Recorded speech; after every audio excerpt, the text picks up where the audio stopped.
இன்றைக்கி வந்து பார்த்திங்கன்னா மார்னிங் பிரேக்ஃபாஸ்ட்டு கொஞ்சம் ஸ்பெஷலாக தான் இருந்துச்சு. பொதுவாக வந்து பார்த்திங்கன்னா பூரியெல்லாம் வீக்கெண்டு போல் தான் அம்மா பண்ணுவாங்க. இப்போல்லாம் வந்துட்டு அப்பாவுக்கு வீக்கெண்டு ஒர்க் இருக்கறனால இன்றைக்கி வந்து கொஞ்சம் மெதுவாக போனால் போதும் அப்பாவுக்கு ஒர்க்குக்கு சரின்னு சொல்லிவிட்டு இன்றைக்கி வந்து பூரி தான் அம்மா காலையில் பண்ணிகிட்ருந்தாங்க. இங்கெல்லாம் வந்து பார்த்திங்கன்னா மார்னிங்கும் ஈவினிங்கும் மழையாக தான் இருக்குது. ஸோ மார்னிங் பிரேக்ஃபாஸ்ட் பண்ணும்போது கூட மழை அப்போ தான் கொஞ்சமாக பெஞ்சு வந்து விட்டுருந்துச்சு. சரின்னு சொல்லிவிட்டு அம்மா வந்து அப்படியே அப்பாவுக்கு பிரேக்ஃபாஸ்ட் வந்து பேக் பண்ணிகிட்ருந்தாங்க. இன்றைக்கி பாவக்காய் பொரியல் பண்ணியிருந்தாங்க, முருங்கைக்காய் போட்டு சாம்பார், ரசமெல்லாம் இருந்துச்சு. ஸோ ரொம்ப சிம்பிளான ஒரு லன்ச் மெனுவாக தான் இருந்துச்சு. அப்படியே வந்துட்டு மார்னிங் போயாச்சு.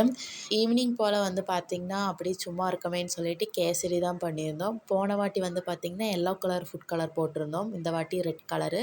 சரி இதில் எப்படி வருதுன்னு பண்ணி பார்க்கலான்ட்டு அதுதான் பண்ணிகிட்ருந்தோம். இதுவுமே நல்லா தான் இருந்துச்சு.